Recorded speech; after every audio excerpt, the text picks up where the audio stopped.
Hello friends, NPS study centre में आपका स्वागत है। आज हम फिर से एक सेशन को कंटिन्यू करेंगे।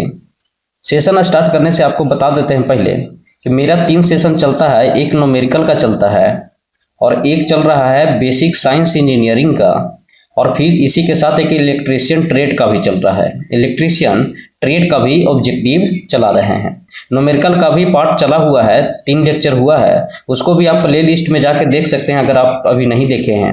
बेसिक साइंस इंजीनियरिंग में 2 टाइप से बन रहा है, एक बेसिक साइंस से बन रहा है, एक इंजीनियरिंग ड्राइंग से। तो इंजीनियरिंग ड्राइंग में भी एक चैप्टर कंप्लीट हो गया है जो इंस्ट्रूमेंट है, और इसी के साथ बेसिक साइंस में स्टार्ट किए हैं इलेक्ट्रिसिटी। इलेक्ट्रिसिटी के बाद इसी तरीका से फिर इंजीनियरिंग ड्राइंग का एक चैप्टर उठाएंगे, और इसी तरीका से बारीकी तरीके से सारा चैप्टर पर ऑब्जेक्टिव करा देंगे। अगर हम बात करते हैं ट्रेड का, तो ट्रेड में भी एक चैप्टर क्लियर है, सेफ्टी एंड हेल्थ हम करवा दिए हैं। सेफ्टी एंड हेल्थ करवा दिए हैं, और आपको पता होगा कि सेफ्टी एंड हेल्थ जो सिलेबस में पार्ट ए में भी है और साथ में पार्ट बी में भी है, तो दोनों में है, तो आप दोनों से यहाँ से फर्स्ट डिवीजन कर सकते हैं। हम ऑब्जेक्टिव कराया हुआ है। और इसी के साथ आज का सेशन है जो इलेक्ट्रीशियन ट्रेड में ट्रांसफार्मर में एक सेशन इस पर हम ले लिए हैं। आज इसका दूसरा सेशन आया है और आज ये समाप्त भी हो जाएगा। तो पिछले क्लास में हम 40 क्वेश्चन तक किए थे, आज उसी का कंटिन्यू करेंगे। आपको अगर पीडीएफ चाहिए तो टेलीग्राम चैनल का लिंक डिस्क्रिप्शन बॉक्स में दिया हुआ है, वहां से आप जुड़ के पीडीएफ के माध्यम से आप प्रैक्टिस कर सकते हैं। तो चलिए सेशन को स्टार्ट करते हैं। और जो भी वीडियो पीछे अगर नहीं देखे हैं वो प्ले लिस्ट बना हुआ है, वहां से सारा वीडियो देख सकते हैं। सबका CBT2 LP CBT2 करके सारा प्ले लिस्ट बना हुआ है। तो आज देखेंगे, आज 40 के बाद करवाना है, तो आज 41 में 40 तक पिछले वीडियो में कर दिया गया है। आज हम 41 से शुरू करते हैं। तो चलिए आज सेशन को देखते हैं। इस प्रश्न में कहा गया है, बोला गया है कि वितरण ट्रांसफार्मर को इस प्रकार अभिकल्पित मतलब डिजाइन किया जाता है जिससे कि उसे लौ क्षति न्यूनतम रहे। क्योंकि बोला है कि वितरण ट्रांसफार्मर, कौन सा ट्रांसफार्मर, तो वितरण ट्रांसफार्मर को इस तरीका से डिजाइन किया जाता है कि उसमें लौ क्षति न्यूनतम रहे। लौ क्षति न्यूनतम अगर रखना चाहते हैं तो उस ट्रांसफार्मर के प्राथमिक कुंडली में 24 घंटा उत्तेजित करंट रहना चाहिए। कभी देखे होंगे कि जैसे टीवी या कोई भी मशीन अगर अप डाउन करिएगा, बंद चालू, तो उसमें हिस्टैरिसीस क्षति बहुत ज्यादा होता है। तो वही बोला है कि लौ क्षति को कम करने के लिए, लौ क्षति को कम करने के लिए ट्रांसफार्मर के प्राथमिक कुंडली, एक होता है प्राइमरी कुंडली, प्राइमरी, और एक होता है सेकेंडरी। तो प्राइमरी हो गया ए और सेकेंडरी ए हो गया, और इस कॉइल हो गया प्राइमरी और इस कॉइल हो गया सेकेंडरी। तो सेकेंडरी को तो कटिंग कर सकते हैं, लेकिन प्राइमरी में 24 घंटा अगर रखिएगा तो उसमें लौ क्षति हानि कम होगा। लौ क्षति हानि कम होगा, तो इसका राइट आंसर हो जाएगा ऑप्शन नंबर डी कि लौ क्षति हानि को कम करने के लिए ट्रांसफार्मर की प्राथमिक कुंडल में 24 घंटा उत्तेजित रहना चाहिए। अगले क्वेश्चन देखिएगा। अगले प्रश्न में कहा गया है, बोला गया है कि एक ट्रांसफार्मर पूर्ण लोड पर अधिकतम दक्षता से कार्यरत है तथा इसकी लौह क्षति 1000 वाट है, तो अर्ध लोड पर इसकी ताम्र क्षति क्या होगी। बोला है कि एक ट्रांसफार्मर पूर्ण लोड पर अधिकतम दक्षता से कार्यरत है तो इसकी लौह क्षति 1000 वाट है, तो अर्ध लोड इसकी कितना होगा, तो अर्ध लोड इसका हो जाएगा 250 वाट। इसका क्या होगा, तो 250 वाट। ये दोस्त बता देते हैं कि 75 क्वेश्चन में आपको ट्रेड में क्वालिफाई लाना है 27 नंबर, तो उस हिसाब से इसको हल्के में भी आप नहीं ले सकते हैं। काहे कि आपको पता है कि जब ट्रेड में आपको 27 नंबर से एक या पॉइंट भी कम आ जाता है, जो 35% कहा गया है, उससे अगर कम आ जाता है तो आपका पार्ट ए में अगर 90 नंबर भी लाए हुए हैं ना, तो वहाँ कॉपी जांचे नहीं होगा। इसलिए इसको भी हल्के में न लीजिएगा, इसको भी टाइम देके और ऑब्जेक्टिव के माध्यम से आप 27 नंबर, 27 नहीं 30 या 35 के टारगेट लेके आप तैयारी कर सकते हैं। अगले क्वेश्चन देखिएगा। अगले क्वेश्चन में कहा गया है, बोला गया है कि ट्रांसफार्मर में शून्य लोड अवस्था में प्राथमिक धारा का मान पूर्ण लोड अवस्था के केवल कितना होना चाहिए। जैसे ये बताइए कि ट्रांसफार्मर का हो गया प्राइमरी कुंडली, प्राइमरी, और ए हो गया सेकेंडरी, ये हो गया प्राइमरी और ये हो गया सेकेंडरी। तो ये बताइए कि सेकेंडरी से ही सारा लोड दिया जाता है। लोड किससे दिया जाता है? सेकेंडरी से। तो बोला ट्रांसफार्मर का शून्य लोड अवस्था में, जिसे कोई भी लोड अवस्था नहीं है, तो प्राथमिक धारा का मान, प्राथमिक धारा का मतलब प्राइमरी करंट में प्राथमिक धारा का मान पूर्ण लोड अवस्था का कितना परसेंट होता है? तो 2 से 5% होता है। 2 से 5% रहता है कब? जब शून्य लोड अवस्था में रहता है तब। तो राइट आंसर हो जाएगा ऑप्शन नंबर ए। अगले प्रश्न देखिएगा। अगले प्रश्न में कहा गया है कि बोला है कि एम्पलीफायर की तुलना में ट्रांसफार्मर, बोला गया है कि एम्पलीफायर और ट्रांसफार्मर में क्या तुलना हम कर सकते हैं? तो एम्पलीफायर में आउटपुट वोल्टता नहीं बढ़ता है, ठीक है, आउटपुट वोल्टता मतलब वोल्टेज नहीं बढ़ता है, आउटपुट धारा नहीं बढ़ता है, आउटपुट शक्ति नहीं बदलता है, और उपरोक्त में से कौन नहीं? ये बताइए कि ट्रांसफार्मर का हम केस बताए थे कि ट्रांसफार्मर जो काम करता है P बराबर IV पर काम करता है, P बराबर IV पर काम करता है। ये बताइए कि P जो इसका शक्ति होता है वो शक्ति होता है जो कांस्टेंट होता है, शक्ति क्या होता है? कांस्टेंट होता है। और ट्रांसफार्मर का काम होता है वोल्टेज को अप डाउन करना। जब ट्रांसफार्मर वोल्टेज को बढ़ाता है तो इसमें धारा घट जाता है, और जब वोल्टेज को घटाता है तो धारा इसका क्या होता है? तो बढ़ जाता है। तो हम कह सकते हैं कि जो भी उतराव चढ़ाव होगा वो वोल्टेज और धारा में ही होगा, क्योंकि ट्रांसफार्मर का काम ही है वोल्टेज को घटाना और बढ़ाना। शक्ति में कोई भी परिवर्तन ही नहीं करता, शक्ति इसका कांस्टेंट रहता है। तो हम कह सकते हैं कि आउटपुट में शक्ति नहीं बदलता है, आउटपुट में शक्ति नहीं बढ़ा सकता है। तो राइट आंसर हो जाएगा ऑप्शन नंबर सी। अगले क्वेश्चन देखिएगा। अगले प्रश्न में कहा गया है, बोला गया है कि ट्रांसफार्मर की पूर्ण दिन दक्षता एक अनुपात में होता है। बोला है कि ट्रांसफार्मर की पूर्ण दिन दक्षता मतलब पूरा दिन का जो दक्षता किस अनुपात में होता है? तो ट्रांसफार्मर के पूरा दिन की दक्षता जो होता है किलोवाट आवर आउटपुट और किलोवाट आवर इनपुट एक दिन में, कितने दिन में? तो एक दिन में होता है किलोवाट आवर आउटपुट लेना है, जिसे हम कह सकते हैं कि दक्षता निकालने के लिए आउटपुट बटा इनपुट गुने 100 कितना दिन का? तो एक दिन के आप दक्षता निकाल सकते हैं। तो राइट आंसर हो जाएगा ऑप्शन नंबर बी। अगले क्वेश्चन देखिएगा। अगले प्रश्न में कहा गया है, बोला गया है कि निम्न में से कौन सा ट्रांसफार्मर समान शक्ति और प्रकाश हेतु विद्युत संयोजन में प्रदान करने हेतु प्रयोग किया जाता है? बोला है कि निम्न में से बताइए कि इनमें से कौन सा ऐसा ट्रांसफार्मर है जो सामान्य शक्ति और प्रकाश हेतु विद्युत संयोजन प्रदान करने हेतु प्रयोग किया जाता है? ये बताइए कि कौन सा ट्रांसफार्मर है जो समान शक्ति और प्रकाश हेतु विद्युत संयोजन प्रदान करने में प्रयोग किया जाता है। तो कौन सा ट्रांसफार्मर है? तो वितरण ट्रांसफार्मर है। तो राइट आंसर हो जाएगा ऑप्शन नंबर डी। अगले क्वेश्चन देखिएगा। अगले प्रश्न में कहा गया है, बोला गया है कि ट्रैप्ड ट्रांसफार्मर वह है, बताइएगा कि ऑप्शन में कौन सा सही है ट्रैप्ड ट्रांसफार्मर के बारे में? कि ट्रैप्ड ट्रांसफार्मर वह है जिसमें क्या होता है? तो जिसमें हम कह सकते हैं कि इसमें वोल्टता समायोजन के लिए द्वितीयक कुंडलन में कई मध्य सिरे निकाले गए हो। बोला है कि टैंड या टैप्ड ट्रांसफार्मर वह है जिसमें वोल्टता समायोजन के लिए द्वितीयक कुंडली में से कई मध्य सिरे निकाले जाते हैं। जैसे कोई भी मध्य सिरा जो निकालते हैं प्राइमरी हो गया और ए सेकेंडरी हो गया। तो ये बताइए लोड का तो ये है, तो इसी से कई जो रहता है कई मध्य सिरे निकाला रहता है। तो राइट आंसर हो जाएगा ऑप्शन नंबर सी। अगले क्वेश्चन देखिएगा। अगले क्वेश्चन में कहा गया है, बोला गया है कि इनमें से कौन सा ट्रांसफार्मर का विद्युत वाहक बल ज्ञात करने का सूत्र है? विद्युत वाहक बल कहे तो ईएमएफ और इसी को शॉर्ट में ई से भी डिनोट करते हैं। तो बोला है कि कौन सा ट्रांसफार्मर का विद्युत वाहक बल ज्ञात करने का फॉर्मूला है? तो विद्युत वाहक बल में कभी भी फाई ऊपर नहीं आता है। ये बताइए कि यहाँ भी फाई नहीं है तो ये भी कट गया। अब दो ऑप्शन है √3 फाई एन और एक हो गया 4.44 गुने फाई एफ एन। तो इसका राइट आंसर हो जाएगा ऑप्शन नंबर ए कि ईएमएफ बराबर होगा 4.44 phi F N. Right answer हो जाएगा ऑप्शन नंबर ए। अगले क्वेश्चन देखिएगा। बोला कि सेकेंडरी वाइंडिंग में प्रेरित विद्युत वाहक बल किस पर निर्भर करता है? बोला है कि सेकेंडरी वाइंडिंग में प्रेरित विद्युत वाहक बल किस पर निर्भर करता है? तो विद्युत वाहक बल है जो टर्न की संख्या पर और सप्लाई आवृत्ति पर और फ्लक्स पर, तीनों पर निर्भर करता है। तो राइट आंसर हो जाएगा ऑप्शन नंबर डी कि सेकेंडरी वाइंडिंग का विद्युत ईएमएफ इलेक्ट्रोमोटिव फोर्स जो टर्न की संख्या पर मतलब फेरों की संख्या पर, सप्लाई आवृत्ति पर और फ्लक्स पर निर्भर करता है। तो राइट आंसर हो जाएगा ऑप्शन नंबर डी।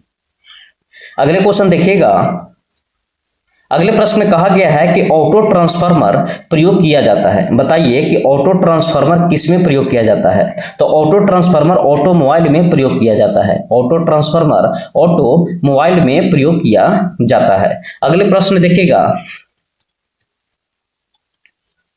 अगले प्रश्न में कहा गया है कि पोटेंशियल ट्रांसफार्मर का प्रयोग किया जाता है। बोला है कि पोटेंशियल ट्रांसफार्मर कहाँ प्रयोग किया जाता है? तो देखिए ट्रांसफार्मर दो प्रकार का होता है, एक होता है पोटेंशियल ट्रांसफार्मर और एक होता है करंट ट्रांसफार्मर। एक होता है पोटेंशियल ट्रांसफार्मर और एक होता है करंट ट्रांसफार्मर।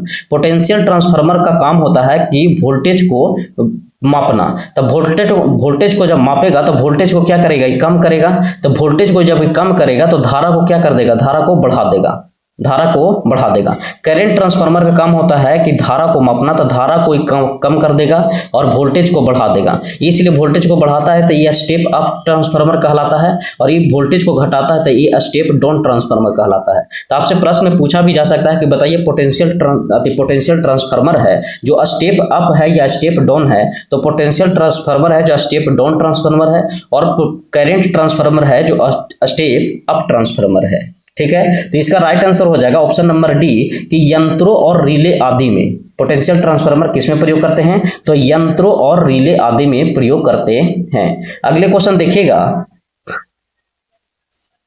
अगले प्रश्न में कहा गया है कि बताइए यदि 3 फेज डेल्टा ट्रांसफार्मर की एक फेज कुंडलन जल जाए तो वह प्रदान करेगा। बोला है कि जैसे 3 फेज डेल्टा ट्रांसफार्मर की एक फेज कुंडलन जल जाता है, जैसे 3 फेज ट्रांसफार्मर है और उसमें एक कुंडलन है जो एक फेज का कुंडलन जल जाता है, तो बताइए कि उसका कैसा प्रदान करेगा? वह क्या प्रदान करेगा? तो 58% शक्ति प्रदान करेगा, 58% शक्ति प्रदान करेगा। एक फेज कुंडलन जल जाने के बाद भी 3 फेज ट्रांसफार्मर है जो 58% शक्ति प्रदान कर सकता है। अगले क्वेश्चन देखिएगा। अगले प्रश्न में कहा गया है, बोला गया है कि प्राकृतिक रूप से तेल शीतलन प्रणाली का उपयोग कितनी क्षमता के ट्रांसफार्मर के लिए किया जाता है? बोला है कि प्राकृतिक रूप से तेल शीतलन प्रणाली का उपयोग कितनी क्षमता के ट्रांसफार्मर के लिए किया जाता है? तो 500 किलोवोल्ट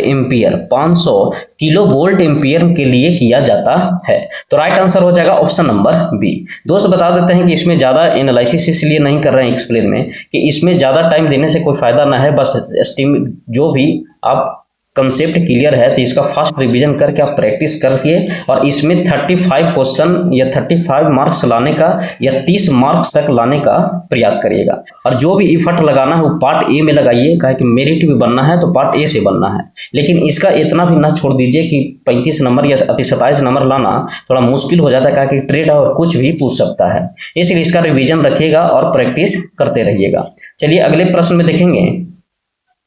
अगले प्रश्न में कहा गया है, बोला गया है कि ट्रांसफार्मर लेमिनेशन के लिए विशेष सिलिकॉन इस्पात कोर क्यों प्रयोग किया जाता है? जैसे देखिएगा कि ट्रांसफार्मर के जो सिलिकॉन इस्पात का, जैसे ये बताइए कि इस तरीका से पट्टी रहता है तो ये पट्टी पर लेमिनेशन कर दिया जाता है, इस पट्टी पर लेमिनेशन और इस तरीका से पट्टी रहता है। तो पट्टी है जो किसका बना होता है? वो क्रोड बना रहता है, सिलिकॉन इस्पात का बना होता है और यही सिलिकॉन इस्पात को लेमिनेशन कर दिया जाता है। तो लेमिनेशन क्यों किया जाता है? क्योंकि हिस्टेरिसिस क्षति घटाने के लिए किया जाता है। हिस्टेरिसिस जो क्षति होता है उसको घटाने के लिए किया जाता है। तो आपसे प्रश्न में सीधा पूछा जा सकता है कि बताइए कि क्रोड जो होता है, क्रोड को लेमिनेशन क्यों किया जाता है? तो हिस्टेरिसिस क्षति या हिस्टेरिसिस हानि को घटाने के लिए किया जाता है।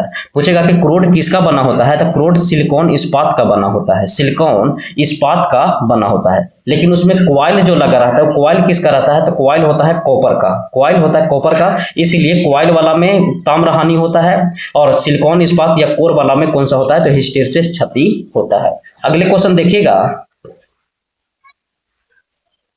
अगले प्रश्न में कहा गया है कि क्रोड निर्माण के लिए ऐसा इस्पात चुना जाता है, जिसे जो क्रोड निर्माण होता है वो कैसा इस्पात चुन सकते हैं। तो क्रोड निर्माण के लिए उच्च चुंबकशीलता चुनना होगा और निम्न हिस्टैरिसीस क्षति चुनना होगा, जो लॉसेस कम हो। तो हम कह सकते हैं कि क्रोड के निर्माण जब हमको करना रहेगा तो उच्च चुंबकशीलता, जिसका चलकता अच्छा खासा हो, उच्च चुंबकशीलता और हिस्टैरिसीस क्षति कम होना चाहिए। हिस्टैरिसीस क्षति कम होना चाहिए, तो राइट आंसर हो जाएगा ऑप्शन नंबर सी। अगले क्वेश्चन देखिएगा।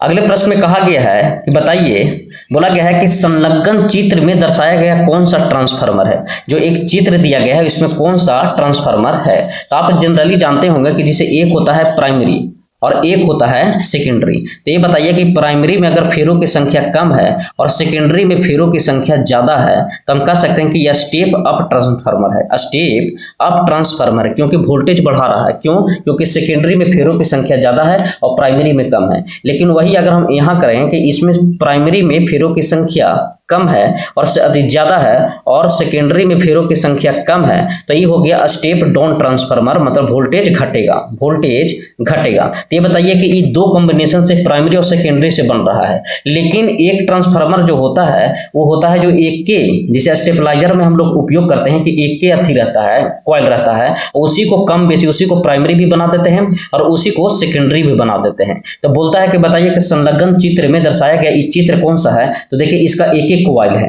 एक एक कॉइल है। तो ये क्या हम कह सकते हैं, तो ये स्टेप अप ट्रांसफार्मर कह सकते हैं या उपचाई ट्रांसफार्मर या पोटेंशियल ट्रांसफार्मर। तो हम कह सकते हैं कि जो 56 का आंसर जो होगा वो 56 का आंसर हो जाएगा ऑप्शन नंबर बी, कि ऑटो ट्रांसफार्मर का काम करता है। उपचायिक ऑटो ट्रांसफार्मर का काम करता है, तो ऑप्शन नंबर बी होगा। क्या स्टेप अप ट्रांसफार्मर नहीं होगा, धारा भी नहीं होगा, पोटेंशियल ट्रांसफार्मर भी नहीं होगा, तो उपचायक ऑटो ट्रांसफार्मर होगा। उपचायक ऑटो ट्रांसफार्मर है। अगले क्वेश्चन देखिएगा।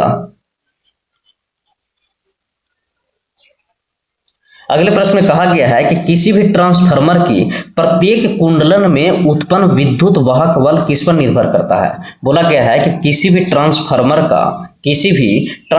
के प्रत्येक कुंडली में, मतलब कि जो वाइंडिंग किया हुआ है वो वाइंडिंग में उत्पन्न ईएमएफ किस पर निर्भर करता है। ईएमएफ मतलब एक तरह से वोल्टेज ही है, तो किस पर निर्भर करता है, केवल आवृत्ति पर। गलत है। लपेटों की संख्या और आवृत्ति पर, ये सही है। केवल आवृत्ति और अधिकतम चुंबकीय फ्लक्स पर, यह भी सही है। आवृत्ति, लपेटों की संख्या और अधिकतम चुंबकीय फ्लक्स पर, तो हम कह सकते हैं कि इसका राइट आंसर हो जाएगा ऑप्शन नंबर डी। लेकिन सारा जो इसमें निर्भर करता है वो सब एक में दिया गया है, अधिकतम फ्लक्स की संख्या पर। जहां तक बी और बी, सी भी सही है, लेकिन ज्यादा सही कौन सा है, डी, क्योंकि डी में सारा दे दिया है। आवृत्ति पर भी निर्भर, कुछ आवृत्ति माना जाता है, लपेटों की संख्या पर भी निर्भर करता है और अधिकतम चुंबकीय फ्लक्स पर भी निर्भर करता है। अगर फ्लक्स होता है जो चुंबकीय बल रेखाओं का समूह को ही हम फ्लक्स कहते हैं। जैसे ये बताइए कि ये नॉर्थ पोल हो गया और ये साउथ पोल हो गया, तो यहाँ से जो नॉर्थ पोल और साउथ पोल से जो भी चुंबकीय बल रेखाएं निकलता है और ये चुंबकीय बल रेखाएं के समूह को ही हम फ्लक्स कहते हैं। तो फ्लक्स कटेगा, जितने ज्यादा फ्लक्स कटता है उतने ज्यादा ईएमएफ जनरेट होता है। तो हम कह सकते हैं कि अधिकतम चुंबकीय फ्लक्स भी चाहिए, लपेटों की संख्या ज्यादा चाहिए, जो ज्यादा चुंबकीय बल रेखाएं निकाले, और आवृत्ति भी होना चाहिए। अगले क्वेश्चन देखिएगा। अगले प्रश्न में कहा गया है कि लघु वितरण ट्रांसफार्मर में निम्नलिखित में से कौन सी सुरक्षा युक्ति प्रयोग नहीं की जाती है। बोला है कि लघु वितरण ट्रांसफार्मर में कौन सी सुरक्षा युक्ति प्रयोग नहीं की जाती है। तो अधिक धारा सुरक्षित करना, ये भी नहीं होगा। बुकोल्ज रिले, इसका भी काम नहीं है। प्रेशर रिलीज वाल्व, इसका भी नहीं है। तो हम कह सकते हैं कि ये सभी है जो युक्ति प्रयोग नहीं है, मतलब सुरक्षा युक्ति प्रयोग नहीं है। अगले क्वेश्चन देखिएगा। बोला है कि 59 में देखिएगा, बोला गया है कि एक विपरीत या खुला परिपथ परिणाम मित्र, मतलब ट्रांसफार्मर का ही हिंदी है, ट्रांसफार्मर का वाट मीटर पठ्यांक 900 वाट है और एक पूर्ण भार धारा पर लघु पथ परीक्षण में 1600 वाट अर्ध भार पर लौह हानि क्या होगा। इसे ये बताइए कि 900 वाट दिया गया है, ठीक है, और पूर्ण भार पर इसका लघु पथ परीक्षण है जो 1600 वाट है। तो ये बताइए कि पूर्ण भार तो होगा सेकेंडरी पर, और बोला है कि खुला परिपथ है, तो खुला परिपथ है, तो ये बताइए तो रह गया प्राइमरी में। तो बोला कि लौह हानि कितना होगा, तो इसका लौह हानि जो होगा वो 900 वाट ही रह जाएगा। लौह हानि कितना रह जाएगा? तो 900 वाट ही रह जाएगा। तो राइट आंसर हो जाएगा ऑप्शन नंबर बी। अगले क्वेश्चन देखिएगा, अगले प्रश्न में कहा गया है, अगले में कहा गया कि किसी भी स्थिर वोल्टता ट्रांसफार्मर में किसी प्रेरित द्वितीय वोल्टता पर द्वितीयक वेस्टन की प्रतिबाधा संधारित्र के आर पार प्रतिबाधा के तुल्य हो जाएगा। परिपथ के इस अवस्था को क्या कहा जाता है? बोला गया है कि किसी स्थिर वोल्टता मतलब स्थिर वोल्टेज ट्रांसफार्मर में किसी प्रेरित द्वितीय वोल्टता पर द्वितीय वेस्टन की प्रतिबाधा संधारित्र के आर पार प्रतिबाधा के तुल्य हो जाएगा। परिपथ के इस अवस्था को क्या कहा जाता है? तो इस अवस्था को अनुनाद कहा जाता है। क्या कहा जाता है? तो अनुनाद कहा जाता है। तो राइट आंसर हो जाएगा ऑप्शन नंबर डी। बोला है कि हिस्टेरिसिस क्षति, हिस्टेरिसिस प्रदर्शित होता है। बताइए कि हिस्टेरिसिस किसको प्रदर्शित करता है? तो हम बताए थे कि लौह हानि जो होता है वो लौह हानि दो प्रकार का होता है। लौह हानि दो प्रकार का होता है, एक होता है हिस्टेरिसिस क्षति और एक होता है कौन सा? तो एक होता है एडी धारा क्षति, एडी धारा क्षति। तो ये बताइए कि लौह हानि का ही पार्ट है, तो लौह चुंबकीय पदार्थ का है। उसका है लौह चुंबकीय पदार्थ का है। अगले क्वेश्चन देखिएगा, अगले प्रश्न में कहा गया है कि ट्रांसफार्मर क्रोड की पटलों पर इनेमल परत लेपित क्यों किया जाता है? बोला है कि ट्रांसफार्मर क्रोड के जो क्रोड बना होता है सिलिकॉन इस्पात का, याद रखिएगा खूब पूछता है कि सिलिकॉन इस्पात का बना होता है। क्रोड किसका बना होता है? सिलिकॉन इस्पात का। तो बोला है कि ट्रांसफार्मर के क्रोड की पटली पर इनेमल परत लेपित किया जाता है। क्यों किया जाता है? तो ये पटलों के संरक्षण को रोकने के लिए, ठीक है, एक दूसरे के विरुद्ध पटलों को रोधी बनाने के लिए, ये भी सही है। भंवर धारा हानि को कम करने के लिए, ये भी सही है। तो राइट आंसर हो जाएगा ऑप्शन नंबर डी। लेपित मतलब वही लेमिनेशन का बात कर रहा है। अगले क्वेश्चन देखिएगा, अगले प्रश्न में कहा गया है कि एक स्टेप अप ट्रांसफार्मर में प्राथमिक और द्वितीयक कुंडलियों में कौन सी प्राचल एक समान रहता है? बोला है कि एक स्टेप अप ट्रांसफार्मर, एक होता है स्टेप अप ट्रांसफार्मर और एक बोला द्वितीय कुंडली में, प्राथमिक एवं द्वितीय कुंडली में बताइए कौन सा ऐसा है जो समान रहता है? तो स्टेप अप ट्रांसफार्मर का अगर बात करिएगा तो समान हम बताए थे कि पावर क्या होता है? तो समान होता है, शक्ति में कोई बदलाव नहीं होता है। जो भी बदलाव होता है धारा और वोल्टेज में होता है। तो राइट आंसर हो जाएगा ऑप्शन नंबर ए। अगले क्वेश्चन देखिएगा कि ट्रांसफार्मर के किस भाग में सबसे अधिक ऊष्मा उत्पन्न होता है? तो ये बताइए ट्रांसफार्मर का सबसे ज्यादा जो ऊष्मा उत्पन्न होगा वो कहाँ होगा? तो वाइंडिंग के पास होगा। कहाँ? तो वाइंडिंग में, जहां कॉइल रहता है वहां ऊष्मा सबसे ज्यादा उत्पन्न होता है। अगले क्वेश्चन देखिएगा, अगले प्रश्न में कहा गया है कि बताइए कि एक स्टेप अप ट्रांसफार्मर का रूपांतरण अनुपात 3:2 है। ये बताइए कि स्टेप अप ट्रांसफार्मर है। स्टेप अप ट्रांसफार्मर का मतलब ये हो गया कि एक प्राइमरी होगा एक सेकेंडरी होगा। तो स्टेप अप कब होगा? जब प्राइमरी में फेरों की संख्या सेकेंडरी से कम है, या हम कह सकते हैं कि सेकेंडरी में फेरों की संख्या प्राइमरी से ज्यादा है, इसलिए इसका रेशियो दिया है 2:3। सेकेंडरी में ज्यादा है प्राइमरी में कम है, तब हो गया स्टेप अप ट्रांसफार्मर। अब बोलता है कि यदि प्राइमरी में वोल्टेज 30 वोल्ट है तो सेकेंडरी में क्या होगा? तो ये बताइए कि इसका रेशियो होता है कि प्राइमरी मतलब कि NP बटा NS बराबर VP बटा VS होता है। तो ये बताइए NP कितना दिया है? तो 2 दिया है और 2/3 बराबर VP कितना दिया है? तो VP हमको निकालना है, सेकेंडरी वोल्टेज निकालना है। VP दिया हुआ है कितना? तो VP दिया हुआ है 30 वोल्ट। VP कितना दिया हुआ है? तो 30 वोल्ट दिया हुआ है और हमको निकालना क्या है? तो सेकेंडरी, तो VS निकालना है। ये बताइए कि 15 दूनी 30 एक कटेगा, 15 दूनी 30 एक कटेगा तो 15 तिया 45। हम कह सकते हैं कि सेकेंडरी वोल्टेज कितना आ जाएगा? तो 45 वोल्ट आएगा। कितना? तो 45 वोल्ट। तो इसका राइट आंसर हो जाएगा ऑप्शन नंबर बी, 45 वोल्ट। अगले क्वेश्चन देखिएगा, अगले क्वेश्चन इसी टाइप पर है। ये आपको होमवर्क में हम दे रहे हैं कि इसका कमेंट बॉक्स में आंसर दीजिएगा कि इसका राइट आंसर कौन सा होगा। जो भी हम फार्मूला पिछले क्वेश्चन में बताए हैं वही फार्मूला इसमें भी लगेगा। अगले क्वेश्चन देखिएगा 67 नंबर। 67 में कहा गया है कि परिणामित्र क्या है? परिणामित्र क्या है? तो परिणामित्र में क्या होता है? तो तांबा हानि होता है। क्या होता है? तो तांबा हानि होता है। ताम्रहानि कह सकते हैं। ये कौन सा हानि होता है? तो ताम्रहानि होता है। अगले क्वेश्चन देखिएगा, बोला कि ट्रांसफार्मर में हिस्टेरिसिस हानि कम की जा सकती है। जैसे जो ट्रांसफार्मर में हिस्टेरिसिस हानि कम कैसे किया जा सकता है? तो आयरन कोर पटलों की मोटाई कम करके, स्टील पटलों के सिलिकॉन अंश घटा के, या ट्रांसफार्मर पर लोड कम करके। तो ये बताइए कि हिस्टेरिसिस हानि को अगर हम कम करना है तो हिस्टेरिसिस हानि कब कम होगा? कि स्टील के पटलन या सिलिकॉन अंश को घटाकर। क्या कि सिलिकॉन इस्पात का बना होता है तो उसका अंश घटाइएगा तो उसको घटा के हम जो हिस्टेरिसिस हानि को हम कम किया जा सकता है। तो स्टील पटलनों में सिलिकॉन अंश घटाकर। अगले क्वेश्चन देखिएगा,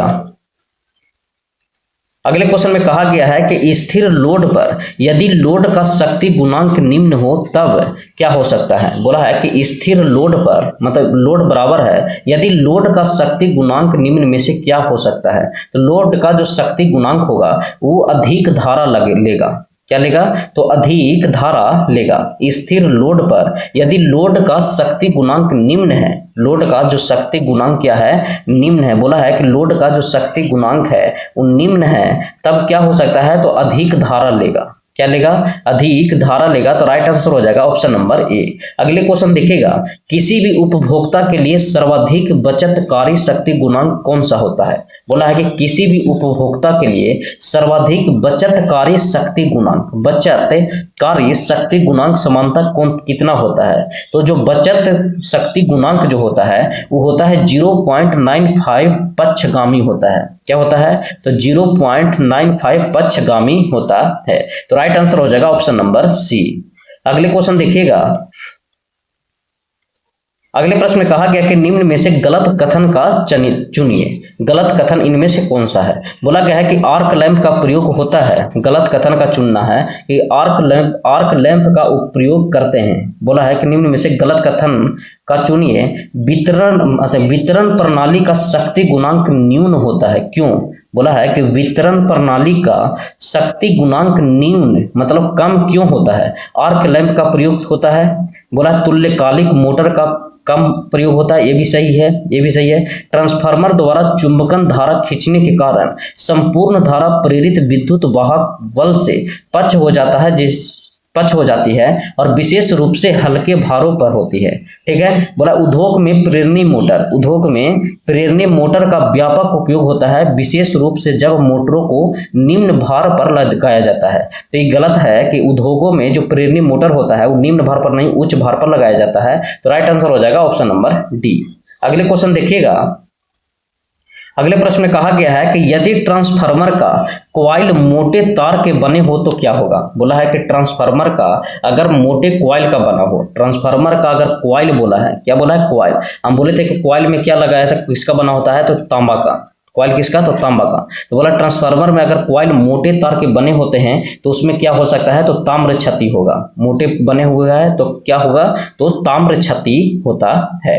अगले क्वेश्चन देखिएगा, बोला कि ट्रांसफार्मर कपलिंग का सबसे वांछित फीचर क्या होता है? ट्रांसफार्मर कपलिंग का सबसे वांछित फीचर क्या है? तो वांछित फीचर कौन सा होता है? तो चौड़ी आवृत्ति सीमा होता है। वांछित फीचर कौन सा होता है? या कपलिंग। ट्रांसफार्मर का कपलिंग का सबसे वांछित फीचर कौन सा होता है? तो चौड़ी आवृत्ति सीमा।